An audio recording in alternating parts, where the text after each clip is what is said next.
Hello students, welcome to my YouTube channel. We are doing Polity Series 1 and today we will cover article number 14 and article number 15. इससे पहले मैं basics of fundamental rights यानी introduction to the fundamental rights और article number 12 और 13 discuss कर चुका हूं। उसका लिंक, दोनों वीडियोस का लिंक आपको इस वीडियो के डिस्क्रिप्शन में मिल जाएगा। उसके अलावा लेक्चर के स्लाइड्स आपको पता है टेलीग्राम चैनल से मिल जाएंगे और टेलीग्राम चैनल का लिंक हमने दिया हुआ है वीडियो के डिस्क्रिप्शन में। तो चलिए विदाउट वेस्टिंग एनी टाइम शुरू करते हैं आज का लेक्चर। आप लोगों को पता है हमें फॉलो कर सकते हैं इंस्टाग्राम पर भी, हमारा इंस्टाग्राम हैंडल है umi_upsc। तो आज हम लोग डिस्कस करने वाले हैं right to equality. Right to equality के में आर्टिकल कितने आते हैं? आर्टिकल नंबर 14 से लेकर 18 तक राइट टू इक्वालिटी के अंडर आते हैं। The right to equality provides for the equal treatment of everyone before the law, prevents discrimination on various grounds, treats everybody as equals in matters of public employment and abolishes untouchability and titles। इसका मतलब क्या है? सबको बराबरी और समानता का अधिकार देना ही राइट टू इक्वालिटी कहा गया है। राइट टू इक्वालिटी के में सबसे पहला आर्टिकल आता है 14, which is equality before law. तो आर्टिकल 14 क्या कहता है? The state shall not deny to any person equality before the law और the equal protection of the law within the territory of India. अगर हम इस आर्टिकल नंबर 14 का interpretation करें तो हमारे पास चार चीजें सामने निकल कर आती हैं जो हमें समझनी पड़ेगी। वो है equality before law, reasonable classification, rule of law, equal protection of law. और इन चीजों के ऊपर सुप्रीम कोर्ट ने from the reference of various judgments अपनी अपनी टिप्पणी दी हुई है। ठीक है, बार बार उन्होंने ये बताया है कि कहाँ तक रीजनेबल क्लासिफिकेशन जस्टिफाइड है, कहाँ इक्वल प्रोटेक्शन ऑफ लॉ है, कहाँ इक्वालिटी बिफोर लॉ है और कहाँ पर रूल ऑफ लॉ लग रहा है। और इन चारों टर्म्स को समझना आपके लिए बहुत ही ज्यादा इंपॉर्टेंट है। तो इक्वालिटी बिफोर लॉ कहता है कि हर व्यक्ति कानून की नजर में बराबर है, किसी के लिए कोई स्पेशल प्रिविलेजेस नहीं है। जो भी कानून बनाए गए हैं वो सभी व्यक्तियों के लिए बराबर हैं। जो भी कोई गुनाह करता है, अगर मान लीजिए कोई मर्डर करता है, तो हर मर्डरर जो है वो कानून की नजरों में बराबर है। जो मर्डर के प्रावधानों के तहत सजा है वो हर उस व्यक्ति को मिलेगी जो किसी का खून कर देता है, जो किसी का कत्ल कर देता है। दूसरा, कोई भी व्यक्ति, चाहे वो गरीब है, चाहे वो अमीर है, चाहे वो एक सरकारी अफसर है या नहीं है, या वो किसी रिच पोजीशन पर है, किसी हायर पोजीशन पर है, कोई भी कानून से ऊपर नहीं है। तो ये कहता है equality before law. Equality before law में समझने वाली चीज ये है कि कानून सबके लिए बराबर है। एक मर्डरर, दूसरा मर्डरर, दोनों बराबर हैं। सिचुएशन मैटर नहीं करती। अगर किसी ने मर्डर करा है और मर्डर की धारा 302 है और 302 के तहत आपको उम्र कैद की सजा होनी होनी है और उस उम्र कैद की सजा की ड्यूरेशन 14 साल है, तो 14 साल ही सजा मिलेगी दोनों को। डजंट मैटर किसने किसका खून करा, किन सिचुएशंस में कत्ल करा और कितना हीनियस वो क्राइम था। जो इंटेंसिटी ऑफ द क्राइम है उसके ऊपर बात नहीं करी जाएगी। कानून पूरा होना चाहिए, कानून के ऊपर बात करी जाएगी। दूसरा, चलिए वो चीज़ लॉ, रूल ऑफ लॉ मैं आपको बताऊँगा आगे, अदर जो इसमें चीज़ है। रूल ऑफ लॉ भी जो है, जो इक्वालिटी बिफोर लॉ है वो रूल ऑफ लॉ का ही एक एलिमेंट है। ठीक है, इस चीज़ को ध्यान से समझिएगा। रूल ऑफ लॉ जब मैं आपको समझाऊँगा तो यहाँ पर आपको और क्लैरिटी बन जाएगी इस पॉइंट पर आके। दूसरा, इक्वल प्रोटेक्शन ऑफ लॉ ये कहती है कि equality of treatment under equal circumstances. मतलब कि एक खून हुआ और एक व्यक्ति, किसी ने, दूसरे व्यक्ति ने भी खून करा, लेकिन एक बंदे ने सेल्फ डिफेंस में आकर खून करा था और दूसरे बंदे ने रंजिश में आकर खून करा था। तो आप दोनों को अलग अलग ट्रीट करेंगे क्योंकि दोनों के सर्कमस्टेंस अलग अलग थे। तो इक्वल प्रोटेक्शन ऑफ लॉ क्या कहता है कि आप किसी भी मैटर को जज करने से पहले उसके सर्कमस्टांसेस को देखिए। अगर दो एक्ट अलग अलग सर्कमस्टांसेस में करे गए हैं तो वो दोनों एक्ट इक्वल नहीं हो सकते, वो दोनों एक्ट अलग अलग होंगे। किन एक्ट्स को आप इक्वली ट्रीट करेंगे लॉ के सामने? जो इक्वल सर्कमस्टांसेस में करे गए होंगे। तो इक्वालिटी बिफोर लॉ जो है वो एक नेगेटिव कंसेप्ट है, इक्वल प्रोटेक्शन ऑफ लॉ जो है वो एक पॉजिटिव कंसेप्ट है, क्योंकि इसमें ज्यादा डिटेलिंग है, इसमें सिचुएशन मैटर कर रही है, इसमें सर्कमस्टेंस भी मैटर कर रहा है। इसमें ये नहीं है कि बस आपने एक कानून बना दिया और आप आंख बंद करके सिर्फ उसी को फॉलो करते रहेंगे। ठीक है जी, समझे यहाँ पर इन चीजों को। चलिए अगला कंसेप्ट हम लोग डिस्कस कर रहे थे, reasonable classification. Equal treatment of unequals is a breach of equality. Supreme Court ये कहता है कि इक्वालिटी का मतलब ये नहीं है कि आप अनइक्वल्स को भी इक्वल ट्रीट करना शुरू कर दें। दूसरा, स्टेट जो है यानी सरकार जो है वो रीजनेबली क्लासिफाई कर सकती है दो अलग अलग पर्संस, दो अलग अलग ऑब्जेक्ट्स, दो अलग अलग इंस्टीट्यूशंस के बीच में।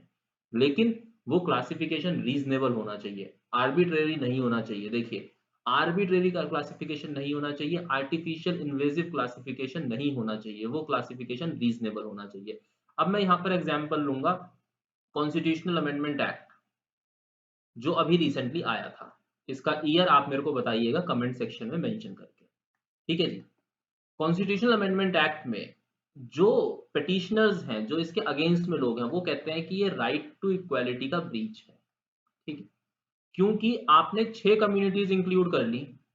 कौन कौन सी कम्युनिटीज आपने इंक्लूड कर ली? आपने सिख इंक्लूड कर लिए, पारसी इंक्लूड कर लिए, जैन इंक्लूड कर लिए, बुद्ध इंक्लूड कर लिए, उसके अलावा आपने क्रिश्चियंस कर लिए, और हिंदू तो है ही है, हिंदू भी आपने कर लिए। तो आपने कुल मिला के 6 कम्युनिटीज को इंक्लूड कर दिया, लेकिन आपने मुस्लिम्स को इंक्लूड नहीं करा। दूसरा, आपने 3 देश लिए, बांग्लादेश, और उसके अलावा था पाकिस्तान, और साथ में अफगानिस्तान। मतलब इन 3 देशों से आने वाले कोई भी माइग्रेंट, चाहे वो सिख हैं, पारसी हैं, जैन हैं, बुद्धिस्ट हैं, क्रिश्चियन हैं या हिंदू हैं, हम उन्हें नागरिकता दे देंगे, लेकिन हम मुस्लिम्स को नागरिकता नहीं दे देंगे।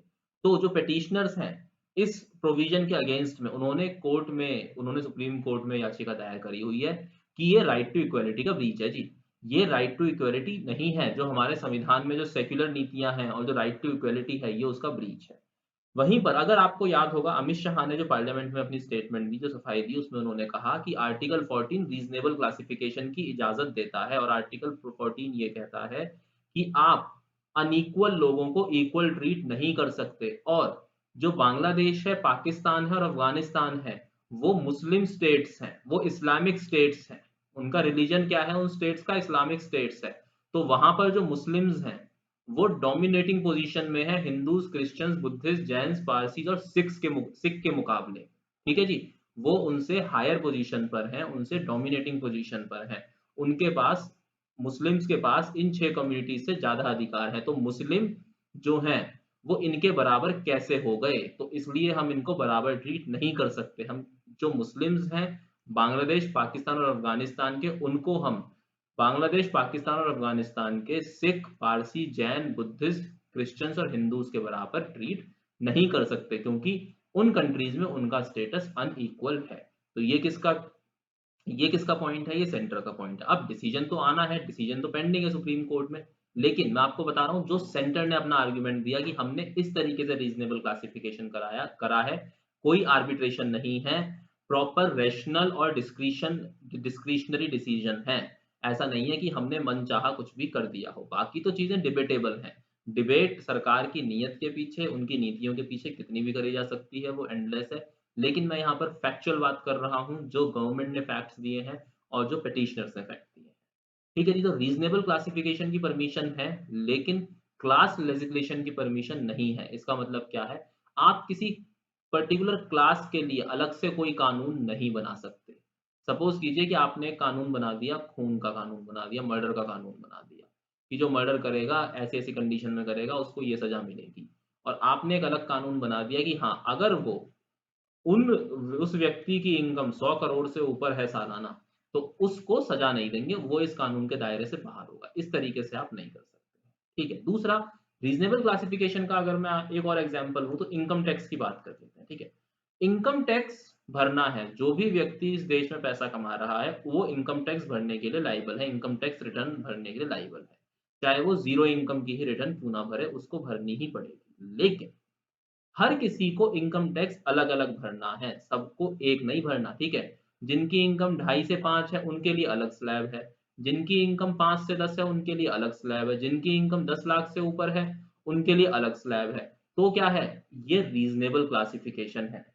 दिस इज़ ट्रीटिंग अनइक्वल्स अनइक्वली है। ठीक है? अगर सबको बराबर टैक्स भरना पड़ जाता, तो वो हो जाता ट्रीटिंग अनइक्वल्स इक्वल, जो कि गलत हो जाता है। यहाँ पर क्या है? Treating unequals equal. पहले वाली सिचुएशन में जहाँ पर ट्रीटिंग अनइक्वल्स इक्वल होता, यानी सबको अगर बराबर टैक्स भरना पड़ता, तो वो ब्रीच ऑफ आर्टिकल नंबर 14 हो जाता। दूसरा, आगे चलते हैं। आगे मैं आपके सामने एक केस स्टडी रख रहा हूँ। ये है Vijay Sharma versus Union of India, AIR 2015। Sorry, 2015 नहीं, 2008 है एआईआर, मतलब 2008 का एक केस था। इसमें सुप्रीम कोर्ट ने डिसीजन दिया। सुप्रीम कोर्ट ने क्या डिसीजन दिया? सुप्रीम कोर्ट ने ये बोला कि a prospective mother who does not want to bear a child of a particular sex cannot be equated with a mother who wants to terminate pregnancy, not because of the sex of the child but because of other circumstances laid down under medical termination of pregnancy act. Supreme court ने यह कहा कि एक तरफ तो वो mother है जो कि फीमेल फेटिसाइड भ्रूण हत्या करती है, मतलब कि अपने गर्भ में पल रहे बच्चे का लिंग जांच करवाती है और ये पता लगने पर कि वो बेटी है या वो बेटा है उसका कत्ल कर देती है, उसको मार देती है। दूसरी तरफ एक वो मदर है जिसकी प्रेगनेंसी में कॉम्प्लिकेशन है, जिसकी वजह से उसे अबॉर्शन करना पड़ रहा है। तो ये दोनों सिचुएशन अलग-अलग हैं, इन दोनों के सर्कमस्टेंसेस अलग-अलग हैं अबॉर्शन के। इसका सर्कमस्टेंसेस तो क्या है? ग्रीड है, ठीक है? इसका सर्कमस्टेंस क्या है? नीड है। ठीक है? तो इन दोनों का आप इक्वल नहीं रखोगे, ये दोनों अलग-अलग हैं, इनको अलग-अलग ट्रीट करोगे, तो ये वाली जो मदर है ना, इसको आप medical termination of pregnancy act के अंदर नहीं लेके आ सकते। हाँ, ये जो है जिसको किसी मजबूरीवश अपनी प्रेगनेंसी टर्मिनेट करनी पड़ रही है, ये मदर है medical termination of pregnancy act के अंदर, ये वाली मदर नहीं है, ठीक है? तो ये यहाँ पर क्या हो गया जी, इक्वल प्रोटेक्शन ऑफ लॉ जिसकी मैं बात कर रहा था आपको, equal protection of law, circumstantial हो गया कानून। पहले आपने सर्कमस्टेंसेस जाँचे कानून के कि क्या हैं और उसके बाद आपने नतीजा दिया कि भाई सॉरी सर्कमस्टेंसेस जाने आपने एक्ट के कि क्या हैं और उसके बाद आपने कानून को अप्लाई करा, कानून को उसके ऊपर आपने लागू करा। नेक्स्ट क्या है इसमें आगे देख लेते हैं। आगे आ जाता है rule of law. Rule of law ये कहता है कि कानून सबसे ऊपर है और अगर कानून का ब्रीच कोई भी करता है तो उसको बराबर तरीके से सजा मिलेगी। दूसरा, no one can be punished except for a breach of law. किसी को आप तभी पनिश कर सकते हैं अगर अगर उसने किसी कानून का उल्लंघन करा है। अगर उसने किसी कानून का उल्लंघन नहीं करा है तो उसको आप सजा नहीं दे सकते। ये रूल ऑफ लॉ कहता है। इसका मतलब क्या है? देखिए एक एग्जांपल मैं आपको देता हूं। जो क्रिकेटर्स वगैरह मैच फिक्स करते हैं, सुप्रीम कोर्ट या हाई कोर्ट या कोई भी अदर कोर्ट उनको कन्विक्ट नहीं कर सकता क्योंकि इस तरीके का कोई कानून ही नहीं है। तो समझ गए? तो मतलब उन्होंने किसी कानून का उल्लंघन नहीं करा। उनके ऊपर ज्यादा से ज्यादा डिसिप्लिनरी एक्शन ले सकता है, वो भी क्रिकेट कंट्रोल बोर्ड उनके ऊपर डिसिप्लिनरी एक्शन ले सकता है कि उनके खेलने में प्रतिबंध लग जाए, बस दैट्स इट। उनके अगेंस्ट कोई भी क्रिमिनल या सिविल प्रोसीडिंग्स नहीं चल सकती। जबकि इस तरह की बातें चल रही हैं, सेंट्रल गवर्नमेंट से दरखास्त करी जा रही है कि जो प्लेयर्स मैच फिक्सिंग करते हैं एटलीस्ट उनके अगेंस्ट सिविल प्रोसीडिंग्स चलाई जाएं। दूसरा रूल ऑफ लॉ ये कहता है कि equality equal subjection of law होता है, मतलब कि सभी के ऊपर कानून बराबरी से लागू होगा। और एक चीज और कहती है रूल ऑफ लॉ कि कानून बड़ा है सबसे बड़ा, मतलब अगर खून की सजा उम्र कैद हो गई हद से हद और उम्र कैद आपकी 14 साल है तो आप किसी को 14 साल से ऊपर की सजा नहीं सुना सकते, चाहे किसी ने एक आदमी का खून करा है चाहे किसी ने 4 आदमी का खून करा है। डजंट मैटर क्राइम कितना हीनस था, अगर मैक्सिमम जो सजा कानून में प्रिस्क्राइब्ड है, कानून में लिखी गई है, वो 14 साल है खून की, तो आप उसको 14 साल की सजा दोगे। डजंट मैटर कि उसका क्राइम कितना हीनस था या नहीं था, कितना जघन्य उसका अपराध था, इस चीज से कोई फर्क नहीं पड़ता। और हमारे यहाँ पर तो एक सबसे बड़ी समस्या है रेयरेस्ट ऑफ द रेयर। अब रेयरेस्ट ऑफ द रेयर की कोई डेफिनेशन तो है नहीं। किसी को तो आप सुप्रीम कोर्ट मान लेता है कि या हाई कोर्ट या सबऑर्डिनेट कोर्ट मान लेगा कि ये rarest of the rarest crime है, या किसी को नहीं मानेगा। तो वो उसकी अपनी अपनी जो है क्या कहते हैं उसके आर्बिट्रेशन पे डिपेंड करता है, ये कह लीजिए उसके डिस्क्रिप्शन पे डिपेंड करता है कि किस चीज को वो रेयरेस्ट ऑफ द रेयर मानता है, किस चीज को रेयरेस्ट ऑफ द रेयर नहीं मानता है। अगर वो crime rarest of the rare नहीं माना जाता तो उसकी एट द एंड सबसे मैक्सिमम सजा उम्र कैद, और उम्र कैद की हमारे यहाँ पे 14 या 12 साल की वो है, तो उससे ऊपर की सजा किसी को नहीं दी जा सकती है।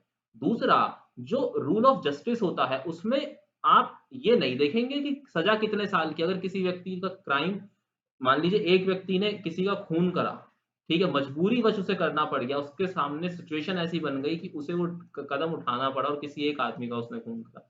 दूसरा, किसी ने 4-5 आदमियों का खून करा अपने स्वाद के लिए, अपनी ग्रीड के लिए, तो वो दोनों उनको अलग-अलग ट्रीट करेगा, वो दोनों को अलग-अलग सजा सुनाएगा, ठीक है? वो जस्टिस करेगा, वहाँ पर न्याय इम्पोर्टेंट है, वहाँ पर न्याय होना इम्पोर्टेंट है और यहाँ पर रूल ऑफ लॉ में कानून का पालन होना ज़रूरी है। न्याय हो या ना हो इससे फ़र्क नहीं पड़ता, कानून का पालन होना ज़रूरी है। On the other hand rule of justice में न्याय होना ज़रूरी है। कानून एक घड़ी तोड़ा भी जा सकता है या कानून को एक घड़ी बायपास भी करा जा सकता है। तो ये कहता है रूल ऑफ लॉ। उसके बाद इम्यूनिटी किस-किस को दी गई है? प्रेसिडेंट को दी गई है इम्यूनिटी, गवर्नर को इम्यूनिटी मिली है। आर्टिकल नंबर 361 ए में इम्यूनिटी है। आर्टिकल नंबर 361 ए में उन लोगों को इम्यूनिटी है। आर्टिकल 361 ए में उस पर्सन को इम्यूनिटी है कि अगर किसी ने पार्लियामेंट प्रोसीडिंग्स की कोई सही जानकारी पब्लिक डोमेन में डाल दी है, तो उस व्यक्ति के अगेंस्ट कोई भी सिविल या क्रिमिनल केसेस नहीं चल सकते हैं, कोई भी सिविल या क्रिमिनल प्रोसीडिंग्स नहीं चलेंगी, बशर्ते वो जानकारी सही होनी चाहिए। बाकी प्रेसिडेंट को क्या इम्यूनिटीज है, गवर्नर को क्या इम्यूनिटी है, 105 में, 194 में और 31C में क्या इम्यूनिटी है, जब ये आर्टिकल्स मैं आप लोगों के साथ डिस्कस करूंगा वहां पे इनको मैं क्लियर कर दूंगा। तो इनको आप अभी फिलहाल इतना ही ध्यान रख लीजिए। दूसरा, आप लक्ष्मीकांत से पढ़ेंगे तो आपको तुरंत समझ में आ जाएगा कि उनको क्या इम्यूनिटीज दी गई हैं। उसके अलावा नेक्स्ट हम चलते हैं अब आर्टिकल नंबर 15 के ऊपर। आर्टिकल नंबर 15 ये कहता है prohibition of discrimination on grounds of religion, race, caste, sex और प्लेस ऑफ बर्थ। इसका मतलब धर्म के आधार पर, जाति के आधार पर, समुदाय के आधार पर, लिंग के आधार पर और जन्म के जगह के आधार पर आप किसी तरीके का डिस्क्रिमिनेशन नहीं कर सकते हैं। दूसरा, इसकी जो पहली लाइन है उसमें क्या है, यहां पर ध्यान दीजिएगा वर्ड ओनली, ठीक है। The state shall not discriminate against any citizen on ground only of religion, race, caste, sex, place of birth और एनी ऑफ देम। एक चीज मैं आपको और बता देता हूं, यहाँ पर जो आर्टिकल नंबर 14 है वो ऑल पर्संस के लिए है, वो सिटीजन्स के लिए नहीं है, वो ऑल पर्सन्स के लिए है, जो इस देश में कोई भी व्यक्ति है उसके लिए है। दूसरा, आर्टिकल 15 जो है वो ओनली फॉर सिटीजन्स है, ठीक है। तो यहाँ पर इस चीज को समझ के चलिए कि आर्टिकल 15 केवल सिटीजन्स के लिए है, आर्टिकल 14 केवल और सब तरह के पर्सन्स के लिए, वेदर दे आर फॉरेनर्स और इंडियंस, ठीक। उसके बाद, no citizen shall on ground of religion, race, caste, sex, place of birth or any of them be subject to any disability, liability, restriction or condition with regard to access to shop, public restaurant, hotels, the use of wells, tanks, bathing Ghats वगैरह। मतलब कि क्या है, कुल कुल मिलाकर कहने का मतलब कि आप रेस के आधार पर, कास्ट के आधार पर, सेक्स के आधार पर, प्लेस ऑफ बर्थ के आधार पर, रिलीजन के आधार पर किसी भी व्यक्ति को नहीं रोक सकते किसी पब्लिक रेस्टोरेंट में जाने से, किसी होटल में जाने से, किसी एंटरटेनमेंट प्लेस पे जाने से, किसी कुएं के पानी पीने से, कहीं मंदिर में जाने से, कहीं पर भी। लेकिन यहाँ पर देखिए, अगर उस व्यक्ति को किसी और तरीके की डिसेबिलिटी है, कोई उसके ऊपर लाइबिलिटी या रिस्ट्रिक्शन है या कंडीशन है, तो आप उसको रोक सकते हैं। मतलब फॉर एग्जाम्पल, अगर वो पर्सन, जैसे मैं आज की तारीख में बात करूं, अगर कोई बंदा कोविड पॉजिटिव है, ठीक है, तो वो कम्युनिकेबल है, मतलब वो कंटेजियस है वो पर्सन, तो उसका जो वो है, क्या कहते हैं, उसकी जो मूवमेंट है उस इन पर्टिकुलर प्लेसेस पे उसको रिस्ट्रिक्ट करा जा सकता है, जो कि करा भी जा रहा है। उनको सेल्फ आइसोलेट होना है घर में, ठीक है जी। तो ये क्या हो गया, अगेन क्लासिफिकेशन हो गया, अगेन रीजनेबल क्लासिफिकेशन हो गया। तो केवल इस आधार पर आप रिलीजन, रेस, कास्ट, सेक्स और प्लेस ऑफ बर्थ के आधार पर किसी को प्रोहिबिट नहीं कर सकते हैं। अगर आप किसी को प्रोहिबिट कर रहे हैं किसी काम को करने से, तो आपको उसके पीछे कोई और बहुत सॉलिड ग्राउंड देना पड़ेगा कि जी प्रोहिबिशन के ये कारण है। उसके अलावा क्या है जी, जो क्लॉज नंबर 3 है, क्लॉज नंबर 3 ये कहता है कि जो स्टेट और सेंट्रल गवर्नमेंट्स हैं वो औरतों के लिए और बच्चों के लिए स्पेशल कानून बना सकती हैं। आर्टिकल 15 स्टेट या सेंट्रल गवर्नमेंट को बच्चों के लिए स्पेशल कानून बनाने से नहीं रोकता है। उसके बाद आर्टिकल 14 क्या कहता है, आर्टिकल 14 ये कहता है कि स्टेट स्पेशल प्रोविजंस बना सकती हैं, स्टेट यानी सेंट्रल गवर्नमेंट और स्टेट गवर्नमेंट दोनों ही स्पेशल प्रोविजन बना सकती हैं सोशली, एजुकेशनली बैकवर्ड क्लासेस के लिए या शेड्यूल कास्ट के लिए या शेड्यूल ट्राइब्स के लिए स्पेशल प्रोविजन बना सकती हैं। आर्टिकल 15 इनके लिए स्पेशल प्रोविजन बनाने से नहीं रोकता है। दूसरी चीज, क्लॉज नंबर 5 क्या कहता है, क्लॉज नंबर 5 ये कहता है कि स्टेट या सेंटर प्रोविजंस बना सकते हैं शेड्यूल कास्ट और शेड्यूल ट्राइब के या बैक एजुकेशनली और सोशली बैकवर्ड क्लासेस के related to the admission of educational institutions. मतलब कि उनको एजुकेशनल इंस्टीट्यूशंस में रिजर्वेशन देने के लिए केंद्र सरकार या राज्य सरकारें प्रोविजंस प्रावधान बना सकती हैं। ये आर्टिकल परमिशन देता है। क्लॉज नंबर 5 जोड़ा गया था 93rd अमेंडमेंट एक्ट 2005 से, वो भी अभी इसी लेक्चर में आज कवर कर लूंगा। उसके बाद आर्टिकल नंबर 6 जोड़ा गया 103rd कॉन्स्टिट्यूशनल अमेंडमेंट एक्ट 2019 से। इसके ऊपर तो पूरा लेक्चर पड़ा हुआ है, वो आप देख सकते हैं जाके। इस क्लॉज के जुड़ने के बाद अब सरकार के पास परमिशन है कि वो इकोनॉमिकली वीकर सेक्शन के लिए भी अलग से रिजर्वेशन जो है वो दे सकती है, अलग से उनके लिए रिजर्वेशन के प्रावधान या रिजर्वेशन के प्रोविजंस ऐड करे जा सकते हैं इकोनॉमिकली वीकर सेक्शन के लिए। इकोनॉमिकली वीकर सेक्शन के लिए इससे पहले नहीं थे। जब 91 में नरसिम्हा राव की सरकार इकोनॉमिकली वीकर सेक्शन के लिए प्रोविजन लेकर आई थी, तो इसी दलील पर वो प्रोविजंस गिरा दिए गए थे, वो अमेंडमेंट गिर गया था कि कॉन्स्टिट्यूशन परमिशन नहीं देता इकोनॉमिकली वीकर सेक्शन लोगों को कोटा देने की। इंदिरा सोने versus Union of India, decision पढ़ लीजिएगा उसका जाकर, ठीक है जी। उसके बाद 93rd अमेंडमेंट एक्ट में क्या हुआ था, 93rd अमेंडमेंट एक्ट ने क्लॉज 5 जोड़ा था। क्लॉज 5 जोड़ने के बाद सरकार लेकर आई central educational institution reservation in admission act 2006। उसके बाद क्या होना था, अदर बैकवर्ड क्लासेस के जो लोग थे, ओबीसी क्लासेस के जो लोग थे, उनका एडमिशन, उनको रिजर्वेशन मिलने वाला था किसी भी सेंट्रल एजुकेशनल इंस्टीट्यूशन जैसे आईआईटी और आईआईएम्स के अंदर, ठीक है।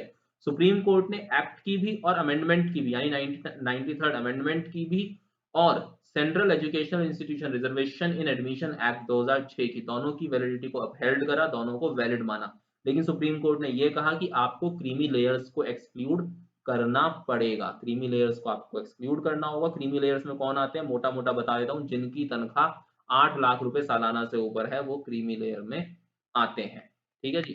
इसके बाद उसमें बहुत सारी चीजें हैं, कोई अगर किसी प्रेसिडेंट का बेटा है, गवर्नर का बेटा है, किसी के फादर कर्नल रैंक से ऊपर रहे हैं, इक्विवेलेंट रैंक रही है किसी के फादर की नेवी और डिफेंस फोर्सेस, या कोई लॉयर है, डॉक्टर है, इस प्रोफेशन से जिसके पेरेंट्स बिलोंग करते हैं, तो वो सब क्रीमी लेयर में आते हैं। उसके बाद बात करते हैं 103rd अमेंडमेंट एक्ट की, जिसने जोड़ा था क्लॉज 6, और उसके बाद दिया जाता है इकोनॉमिकली वीकर सेक्शन को कोटा। इकोनॉमिकली वीकर सेक्शन में कैसे लोग आते हैं, जिनकी सालाना इनकम, जिनकी पारिवारिक सालाना इनकम 8 लाख रुपए से कम है, या जिनके पास, देखिएगा, 8 लाख रुपए से कम है, 5 एकड़ से कम की जमीन है, या फिर 1000 स्क्वायर फीट से कम का फ्लैट है, उसके बाद 100 स्क्वायर यार्ड से कम का कोई प्लॉट है, या फिर 200 स्क्वायर यार्ड से कम का प्लॉट किसी नॉन म्यूनिसिपल एरिया के अंदर, ठीक है, किसी नॉन म्यूनिसिपल एरिया के अंदर। ये होना चाहिए किसी म्यूनिसिपल एरिया के अंदर। ये कोई फ्लैट है किसी सोसाइटी वगैरह के अंदर, 8 से ज्यादा, 8 लाख पर एनम से कम की उसकी क्या होना चाहिए, 8 लाख पर एनम से कम की उनकी फैमिली इनकम होनी चाहिए, 5 एकड़ से कम का कोई एग्रीकल्चरल लैंड होना चाहिए। जब ये सारी कंडीशंस फुलफिल होंगी तभी वो ईडब्ल्यूएस के अंडर आएगा। अगर कोई भी एक कंडीशन ब्रीच हो जाती है तो उसको ईडब्ल्यूएस के अंडर आप कैलकुलेट नहीं करेंगे, मतलब कि उनको आप इकोनॉमिकली वीकर सेक्शन के अंडर आप कैलकुलेट नहीं करेंगे। तो आज के लेक्चर में आर्टिकल 14 और 15 के लिए इतना ही। अच्छा लगा हो तो प्लीज लाइक कीजिएगा, सब्सक्राइब कीजिएगा, शेयर कीजिएगा। Thank you for watching this lecture, stay tuned with us.